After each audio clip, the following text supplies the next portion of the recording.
World Cup and no dumbest bill in America. This is Mark Fisher with Mark and the Millennials. And the Millennial joining me today is, of course, Christopher Hopkins, our producer on the other side of the camera. Welcome, everybody, to this episode of Mark and the Millennials. We are calling it World Cup because the World Cup is happening as we speak. Today, in fact, and when you hear this podcast, the game will have actually just happened. But today, the United States plays Iran in the World Cup, and that's a big deal. But before you judge the Iranian team too soon, you should know this. The Iranian team actually decided to engage in a protest and not sing and celebrate their national anthem when it was being played at their first game at the World Cup. Why is that? Well, it's because of all of the crazy dictatorship leadership issues going on in Iran. And that, by the way, is a big deal. It is a huge deal, in fact. And so in as much as you might think, well, you know, Iran is just a crazy place and all the people are crazy, we have to be really careful, I think, and it's important to separate the people who want freedom and want a more democratic order, if you will, and they want free and fair elections and they want transparency, versus the government, which is incredibly repressive.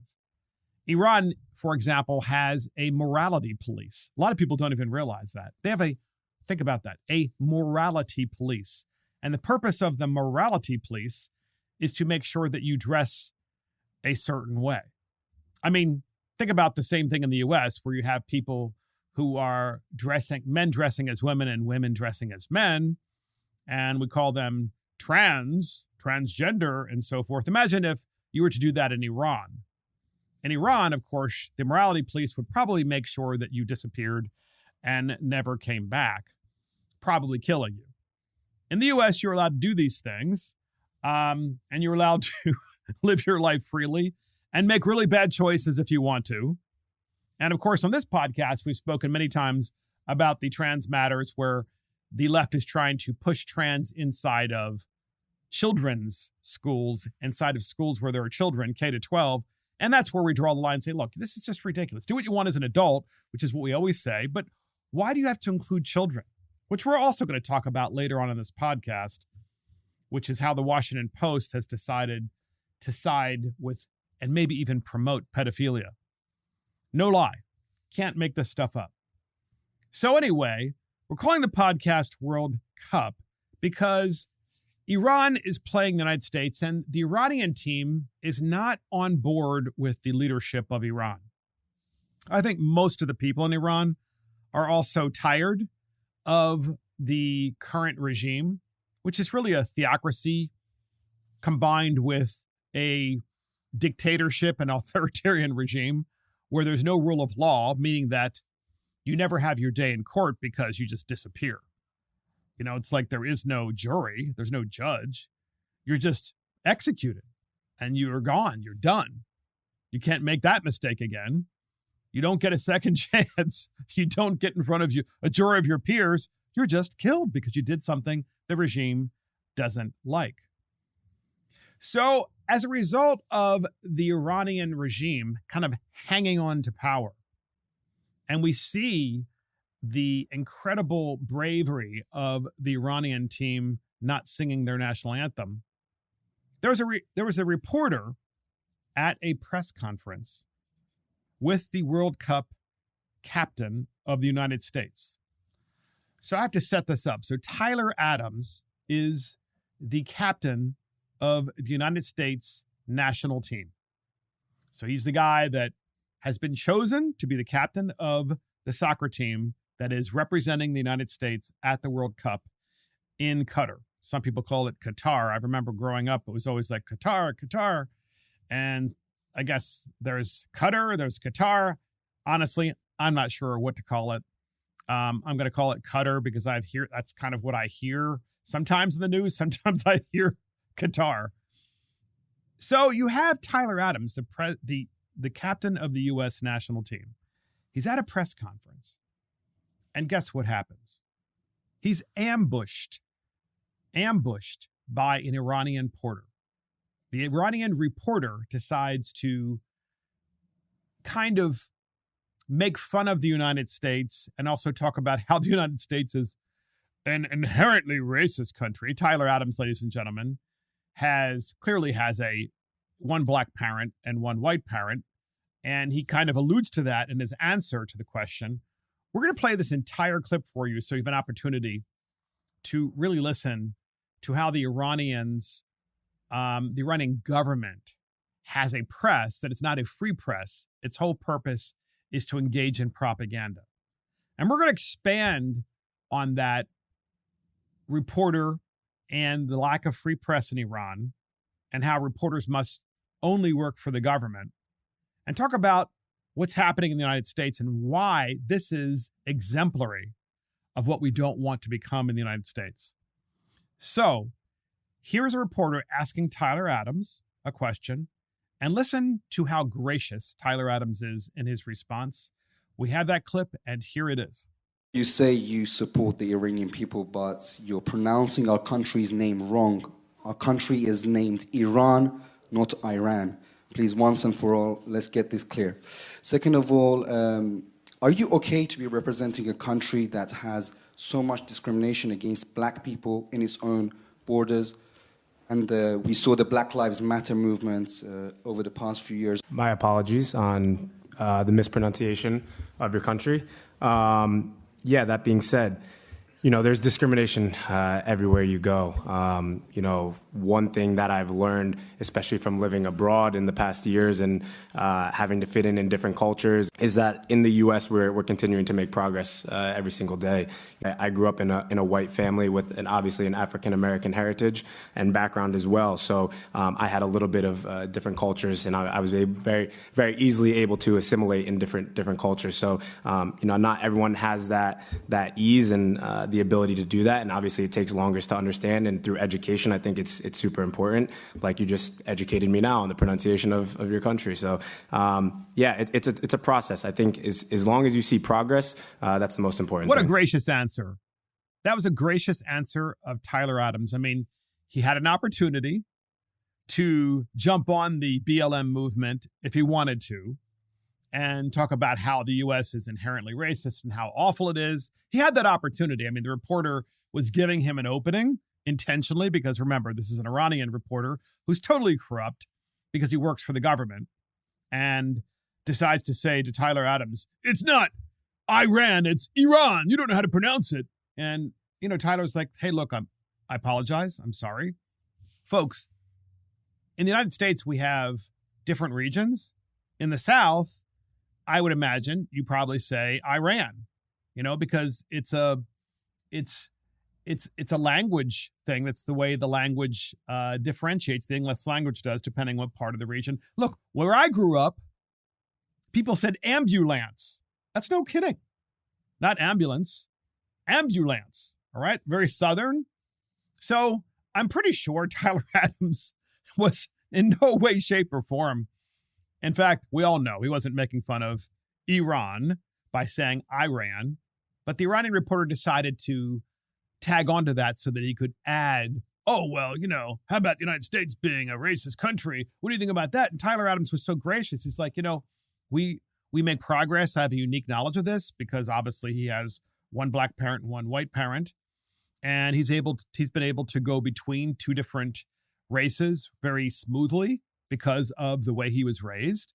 But the fact of the matter is, Tyler Adams is also from this younger generation, and he's playing soccer for the United States national team. So if anything, he's quite privileged. So why would you ask the person who's privileged to be the captain of the USA soccer team and who happens to be black, okay, that this guy is somehow being discriminated against? And of course, Tyler Adams wasn't going to have it. He completely rejected it, but he did so in a very professional and very gracious manner. So I just want to say good for you, Tyler Adams, for answering the question in that way. And I'm really happy that the team was probably given an opportunity to anticipate these kinds of ambushes from crooked reporters. In this case, a crooked Iranian reporter. So why is the Iranian reporter so angry and so combative to the USA national team? Well, because the reporter naturally works for the Iranian government, which is able to keep its power only because it is so repressive. Initially, the Iranian governments were able to stay in power because they were able to maintain the Iranian people's hate against the United States. And then, of course, the people of Iran realized, well, the regime is actually hating on us, the Iranian people, because they won't allow us to be free. They won't allow women to dress in a more modern and Western way. And they won't allow us to freely express ourselves. So here's a story on Reuters, which is really what is behind the Iranian reporter's incredible anger against Tyler Adams. So in Reuters, an Iranian woman whose death led to mass protests was shy and avoided politics. So remember, ladies and gentlemen, there have been regular outbursts and regular protests in Iran over this incident because the Iranian government is in deep trouble. The young Iranian woman, Mahsa Amini, whose death in police custody triggered nationwide protests, was a shy, reserved resident of a small town who never challenged the country's clerical rulers or its Islamic dress code, sources close to the family said. So, ladies and gentlemen, there's a dress code in Iran, in particular if you're a woman. It's very repressive against women. And that dress code is, you must dress the way the government tells you to when you're in public, or else. That's a fact. Imagine that.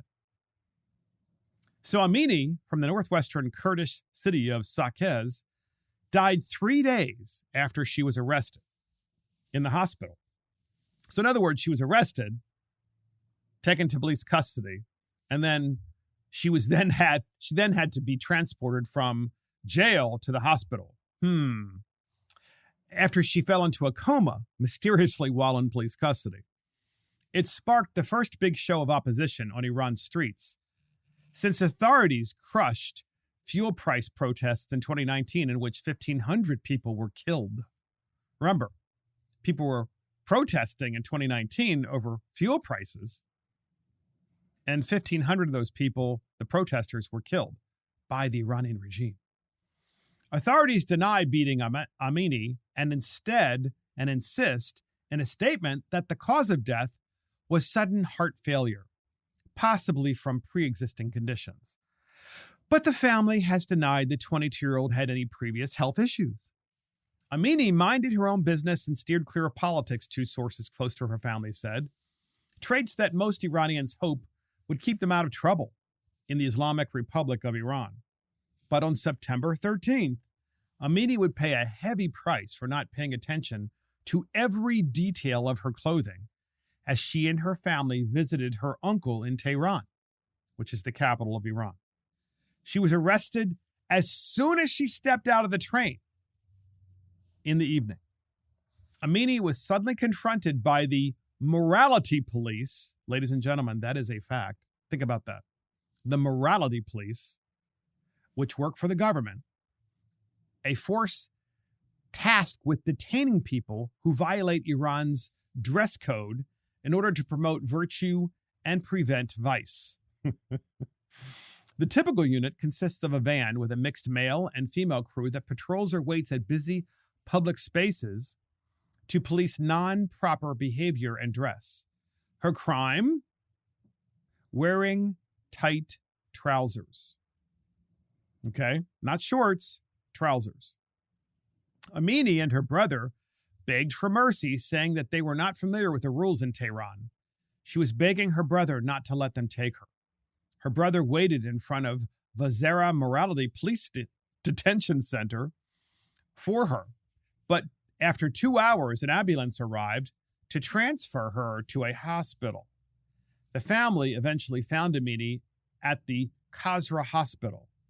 Doctors kept the family in the dark, loved ones had no access to her CT scan. In the coroner's office, her body was covered in such a way that her father could not see anything except a small part of her leg that was bruised, the sources said. He kept begging doctors to brief him about his daughter's condition, but no one answered him. Women were arrested along with Masa told her father that she was beaten inside of a van that was transporting them. She was crying and pleading with the police to let her go, the father was told. Quote, the police told the father that cameras in the van did not function, so the family does not know what happened inside the van and at the detention center, said one of the sources close to the family. They do not believe in the video published by authorities that showed that her sudden falling at the police station is what caused her to have to go to the hospital. So, folks, that is most of the story, but as you can imagine, not long after the story, there were massive Iranian protests across the country, not just because of that incident, but many different instances of other women and other individuals being beaten and taken into custody. There's no rule of law. You never have your day in court.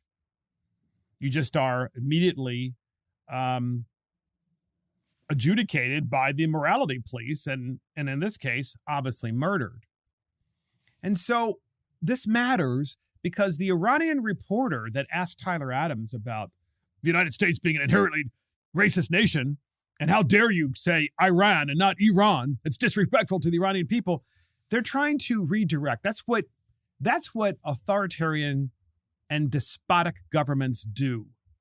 They try to redirect your attention away from how awful they are and instead redirect your attention to the rest of the world, which they're saying is so much worse off. Let me ask you guys a question out there in podcast land. Do you really believe that the United States is a place that is far worse off than Iran? Do you think Iran is a better place? Well, maybe some on the left might think that because obviously, the left has lost its mind. But the Iranian government knows that it is in trouble because it is absolutely subjecting its people to the worst of the worst. And they're not allowing the society to modernize. And obviously, they're trying to create big bad boogeymen across the world. Naturally, Iran wants to make Israel the big bad boogeyman and the United States the big bad boogeyman. And by Iran, I'm talking about the Iranian government, to be clear.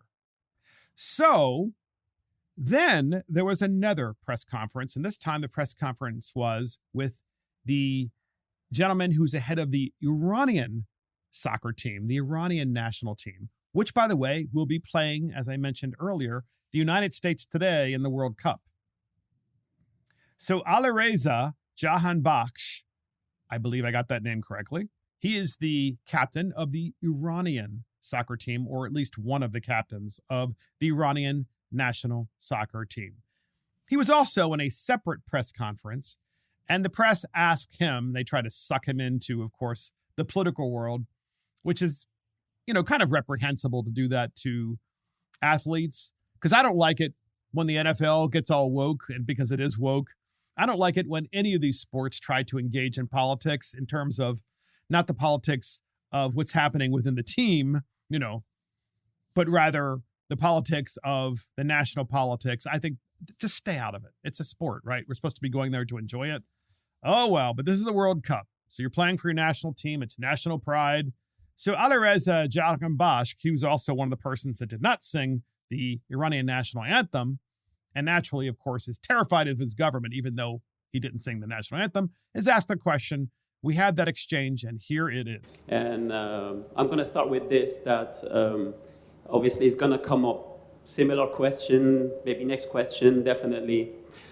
But like every one of you know, we are here for our duty, and our duty is playing football. To be honest, I'm not sure if England wasn't in our group, you would have come with this question firstly. And secondly, we've been facing this already a couple of weeks, that with all the English media, this was all the headlines, once we get closer to the World Cup, whatever the reason is. But yeah, what I'm trying to say is that, because I'm sure you're going to ask Ali the same question, that, like I said, we are here to play football, and that's the main thing everybody focused on while we're here. To be honest, if you ask this question outside my duty for the national team, for Team Melli, I would have answered the question with the details for you. But since I was a kid, I was always dreaming to play for my national team. So that's the head captain, if you will, of the Iranian national team saying, look, you're asking me questions about politics. And the fact of the matter is that I'm on the Iranian national team. And as a member of the Iranian national team, I want to win for Iran. And that's who I'm playing for. But if you ask me outside of the World Cup and outside of my position here as the captain of the Iranian national team, I might answer the question differently as to why we did not sing the Iranian national anthem. But I'm not going to address that here because it's not the place for it, because this gentleman, of course, is very much patriotic and loves his country, but clearly doesn't like his government. And he's also terrified, although you can't really tell right there, but clearly he's terrified. Clearly he's been given warnings by his government, like, you need to beat the USA, or maybe we'll kill you, or maybe if you do this again and don't sing the Iranian national anthem, we're going to subject you and your family to some torture or what have you. Who knows? But nonetheless, I hope you do watch this national game, this U.S. World Cup game, between Iran and the U.S., because you can look and watch and see, well, are the Americans singing the Star-Spangled Banner? Are the Iranians singing their national anthem? And I think that that's kind of an important thing to observe. And it's also important to remember that Iranian reporter that was attacking Tyler Adams, that's what it looks like when you don't have a free society. That's what it looks like when you don't have a free press. That's what it looks like when you have a press that works for the government rather than works for the truth and trying to seek the truth. And we're going to tie this into the Twitter stuff too, by the way, very shortly. But speaking of the truth and reporters not covering things, did you know that, and this is important, okay? Did you know that in Qatar, which is the host country of the World Cup, the Qatari government brought in many, many, many thousands of migrant workers, if you will.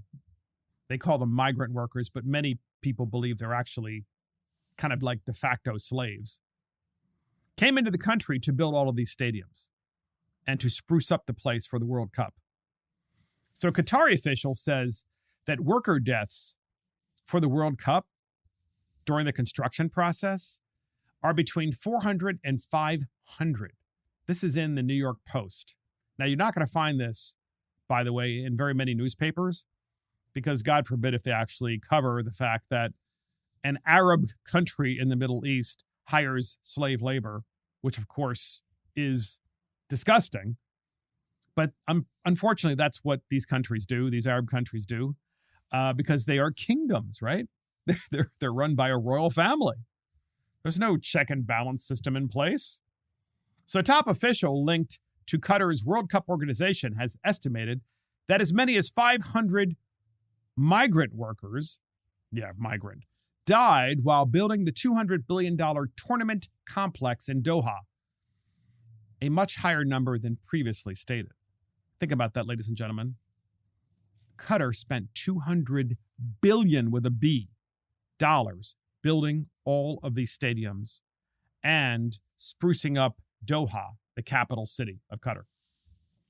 Hassan al-Thawadi, the Secretary General of Qatar's Supreme Committee for Delivery and Legacy, what a title, disclosed the shocking figure in an interview with the journalist Piers Morgan, parts of which were shared on Twitter Monday.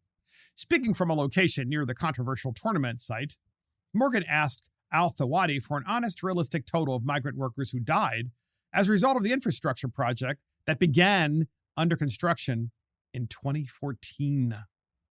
Think about that. 7 years or 6 years of construction, excuse me. The estimate is between 400 and 500 deaths, Al Thawadi replied, noting that the exact number is something that is being discussed. Al Thawadi's estimate was a steep jump from Doha's previous statistics, which cited 40 worker deaths related to building the stadiums. 37 of these fatalities were deemed non-work related, while one report claimed another casualty was due to COVID-19. Al Thawadi reportedly mentioned this original number earlier in the interview before giving the higher death toll for all sites.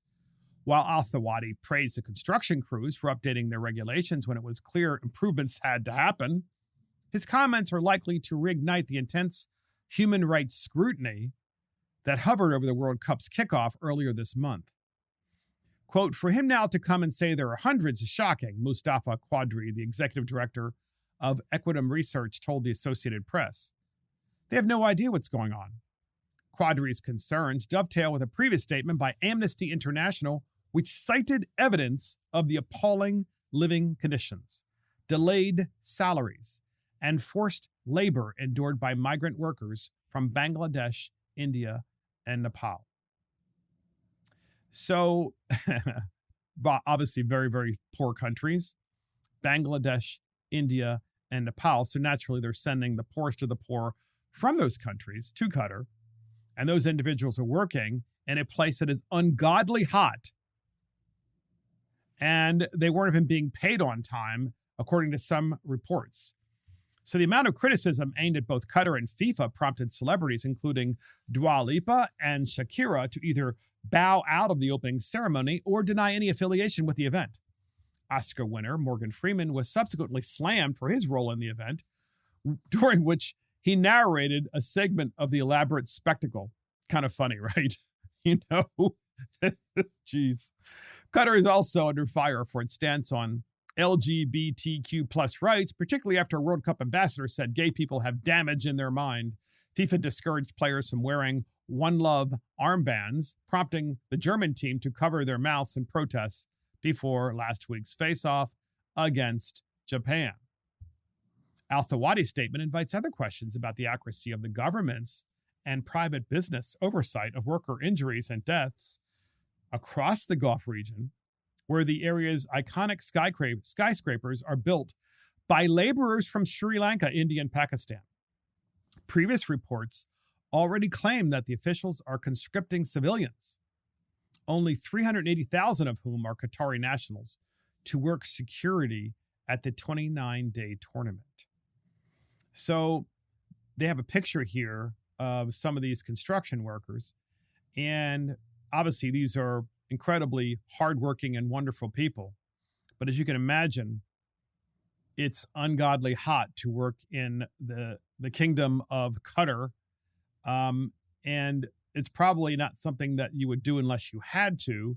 And how do you think Qatar has this incredibly amazing and modern skyline, ladies and gentlemen? It is. It's probably the most modern skyline in the world, or one of them when you look at it. It's incredible. All high rises, beautiful buildings, architecturally pleasing to the eye in many cases. How do you think it happened? It happened with oil money being used to pay people who are the poorest of the poor. You might say, okay, well, good, Mark, at least they're getting a job. Yeah, well, I'm pretty sure most of these people didn't have a choice to go there, and they went there, and they're actually being treated like slave labor. And that is a fact. Where is the media? Where is the media? And really, that, ladies and gentlemen, is the underlying theme of today's podcast that we're calling World Cup, namely that you have a crooked Iranian government hiring a crooked Iranian reporter going after Tyler Adams, the captain of the American national team. But you never really have that same Iranian reporter asking the Qatari government about the slave labor that they had used to build all of these stadiums. Meanwhile, in the United States, We have a media that is completely and utterly out of its mind because they want to cancel Twitter. Because Twitter is no longer being controlled by the United States federal government. Do you see the connection between the two? We have an Iranian government that controls the media, and you will die if you report something that is not favorable to the Iranian government. If you're an Iranian citizen and an Iranian reporter, and you decide to openly criticize in writing the Iranian government, you will disappear. Because there's only one way of reporting. There's no critical thinking allowed. There's no criticism. There's no freedom of the press. There's no free thinking allowed. And then in the United States, we have Twitter that has been controlled by a bunch of children who do what the government tells them to do, all on the left naturally. And then suddenly it's purchased by Elon Musk. And what happens? We have the federal government saying that it's watching Twitter. It's observing. It's keeping a close eye on Twitter because we can't have free speech. And we have Apple that's actually thinking about and has said to Elon Musk, they might actually remove the Twitter app from the Apple Store. Why? Because Twitter might dare allow free speech. They might allow critical thinking. They might allow people to actually post what they want. Oh my gosh, that's so scary. That's so scary. So what does that mean? Well, get this. Elon Musk scorches the media for being against free speech. So this is a headline. Granted, it's a headline in Fox News, but it's a headline nonetheless, because you're not going to see the headline in any other news source, at least none of the huge media outlets that are the primary media outlets in the United States, like CBS, ABC, NBC, MSNBC, CNN. You're just not going to. And why is that? Why is that? How is the United States condition today with the media any different than the Iranian media, which is controlled by the government?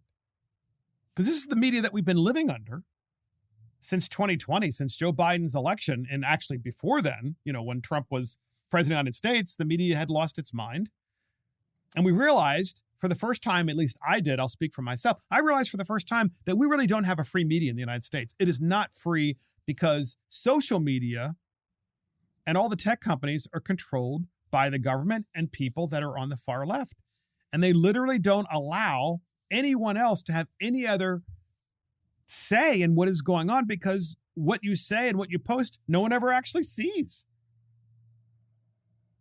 So Twitter users jumped on tech mogul Elon Musk's tweet Monday, attacking the media for being against free speech. At Monday's White House press conference, press secretary Karine Jean-Pierre confirmed that Biden administration is keeping a close eye on Twitter. A close eye on Twitter. Imagine what kind of government says, we're keeping a close eye on that free speech outlet. I mean, an Iranian government does that. That's what kind of government does that. The CCP, the Communist government of China, they do that. And the Biden administration and the Democrat Party does that. So the Biden administration is keeping a close eye on Twitter after Reuters' Andrea Shalau asked what is being done to prevent the platform from becoming a vector for misinformation. Folks, think about this again. This is Reuters, right? A Reuters reporter. Her name is Andrea Shalau. Andrea Shalau asks Jean-Pierre what the White House is doing about this dangerous tech company that's allowing free speech. We had that question from this reporter from Reuters. And then we also have Jean-Pierre's response. Ladies and gentlemen, listen to this reporter who clearly works for the government. She might as well work for the Iranian government. Listen, here's the clip. Question about Twitter. There's a researcher at Stanford who says that this is a critical moment, really, in terms of ensuring that Twitter does not become a vector for misinformation. I mean, are you concerned about Elon Musk says there's more and more subscribers coming online. Are you concerned about that? And what tools do you have? Who is it at the White House that is really keeping track of this? Who's keeping track of the misinformation that's occurring on Twitter? This is a reporter saying this. And she quotes some unknown person. Someone at Stanford said that misinformation is occurring. What is the White House doing about the misinformation that's occurring? Okay, in a really functioning republic, constitutional republic, which is what we live in the United States, what the press is supposed to do is to say, I read recently this story that was misinformation, in my opinion, and here's what the story said. And it was on Twitter. This reporter never mentioned or cited a story. She just said, there's misinformation on Twitter. So it's just like, it's an open statement. There's misinformation on Twitter, so therefore there's misinformation on Twitter. That's not a reporter. And moreover, if you think there's misinformation on Twitter, write a story, Miss Reporter, about it and post it on Twitter as a response to the story that you saw that you thought was misinformation and say, hey, this story is misinformation because of the following reasons. That's how a functioning constitutional republic works, because you have varying ideas of things, no matter what those things are, and you discuss them and you write about them. And that's what free speech really is. But this reporter's like, what are you guys going to do to crack down to be more like the Iranian government? Here's Jean-Pierre's response. You won't believe it. Here's the clip. So look, this is something that we're certainly keeping an eye on. And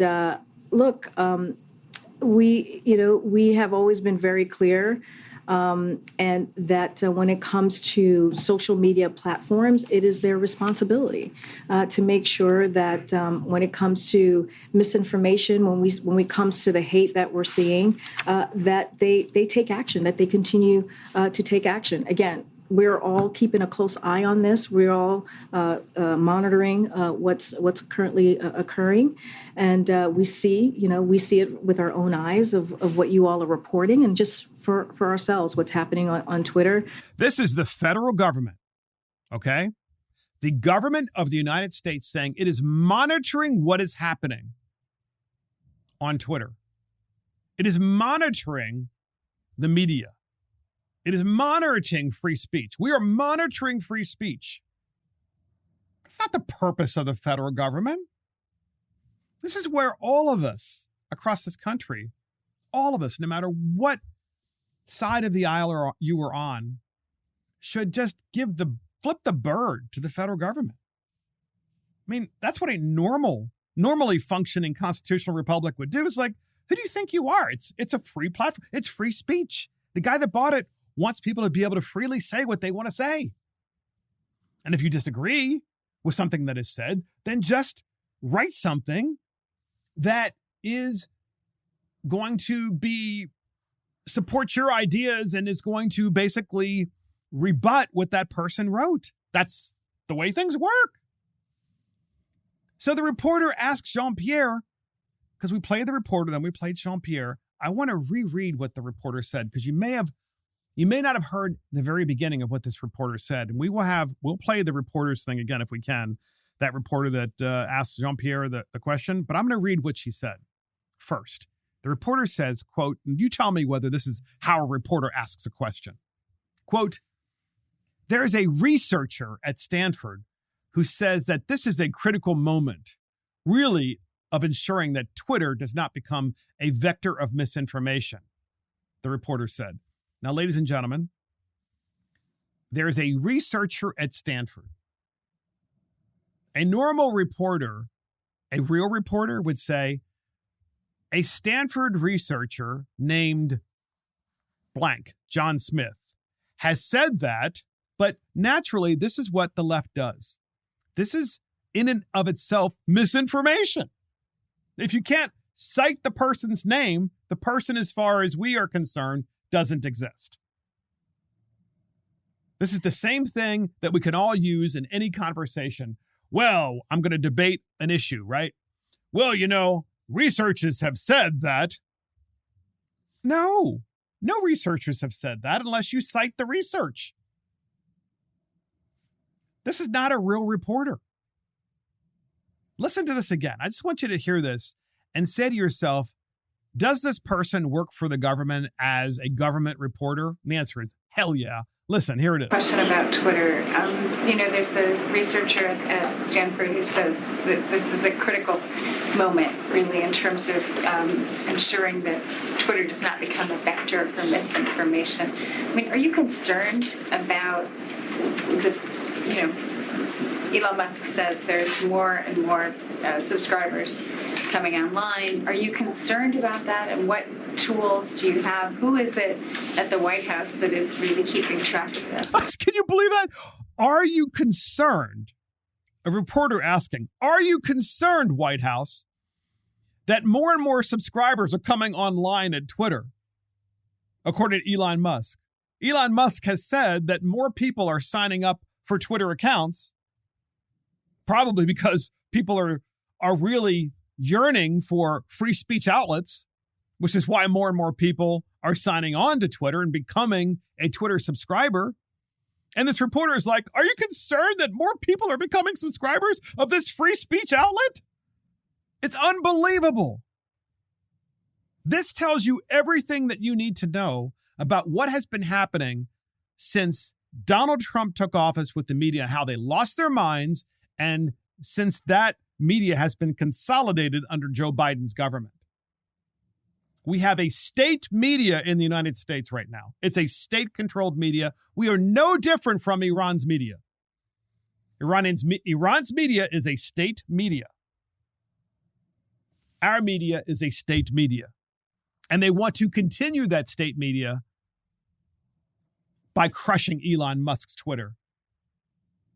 God forbid Elon Musk is allowed to have a free speech outlet. God forbid that all of us in the United States is allowed to be able to have a place where we can post things and everybody can see it without it being algorithmed out or shadow banned or canceled or accounts removed.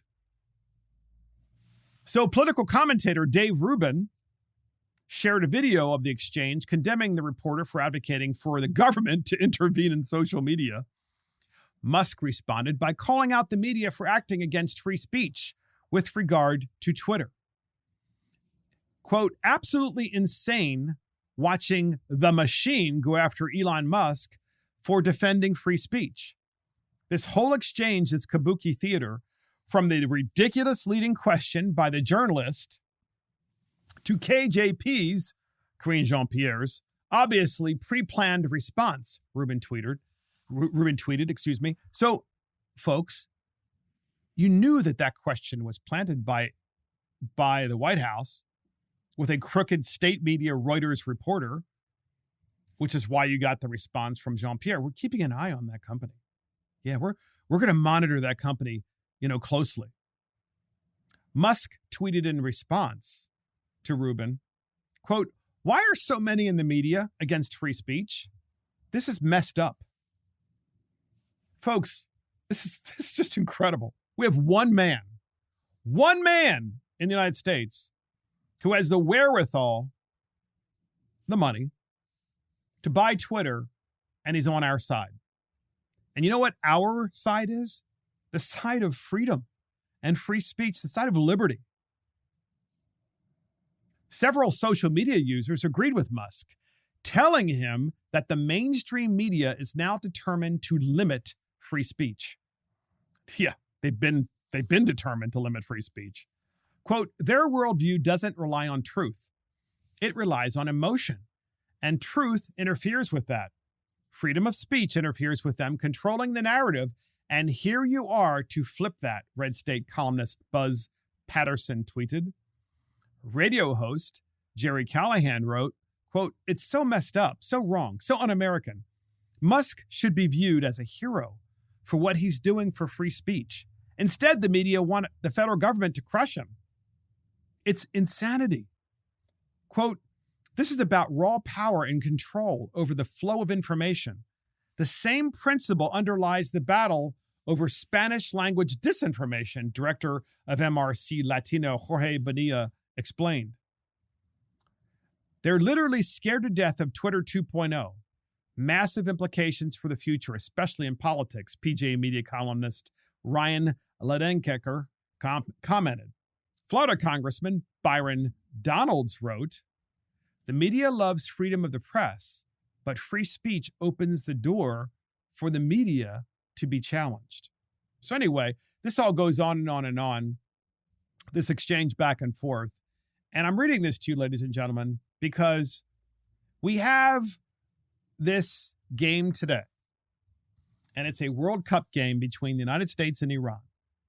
And we have an Iranian government that is out of control, a government that is an authoritarian theocracy and kleptocracy, and a government that has a morality police that will kill you if you don't dress a certain way or if you don't act a certain way. They will kill you if you do not abide by everything the government says. They will kill you if you write something that is critical of the government. There is a state media, and the media is controlled by the government. As we heard that reporter attack team captain Tyler Adams of the United States national team. And then in the United States, we think we're so ahead of Iran, and we have Twitter that's being attacked by the White House that says it's keeping an eye on Twitter because, you know, Twitter is a free space, freedom of speech platform, and that is dangerous. It's dangerous, according to that reporter, Shalal, from Reuters, because a researcher at Stanford says that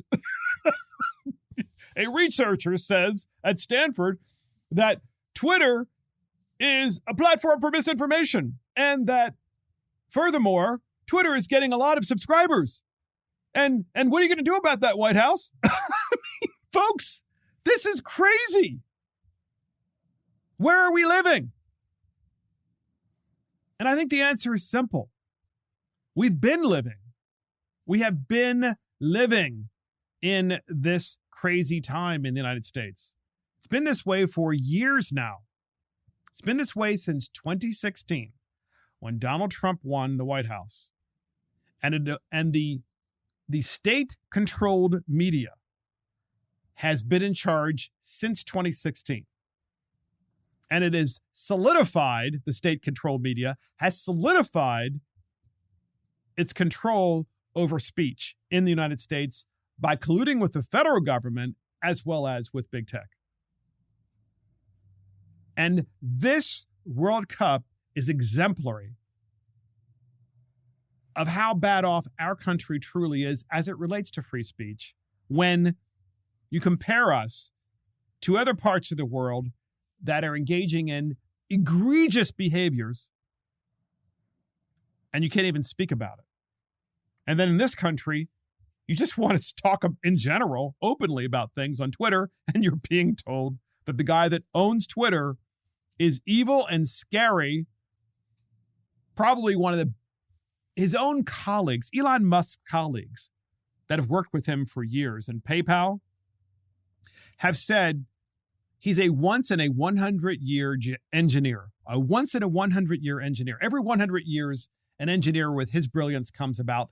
And he also happens to be incredibly smart with respect to why he has been successful, because he's had the freedom to do so in a free country, and freedom of speech is necessary to keep the country free. And now he's doing a public service, and he's public enemy number one, according to the White House, because they're going to keep an eye on him. Pretty extraordinary times. Pretty extraordinary times. So I would just close it out today with this. I really hope the USA wins today. I hope we beat Iran, because I want us to advance as a country, advance to the next level of World Cup I'm talking about. But I also want the Iranian team. I want the Iranian team to play with dignity, because I want the Iranian people. I want the Iranian people to be free. And I want the American people to be free. I want the Iranian people to have the freedom of speech, and I want the American people to have freedom of speech, and I want all people to have that freedom. And if we can't protect that freedom at home, how in the world are we supposed to even talk abroad about how the freedom of speech, the fundamental First Amendment, is something that is meaningful if we can't even do it at home. And that's it from Mark and the Millennials. Thank you for joining Mark and the Millennials. This is Mark Fisher. Thank you to our producer, Christopher Hopkins. Check us out on iTunes, Spotify, YouTube, Facebook, Twitter, Getter, True Social, Rumble, and our website. See you next time.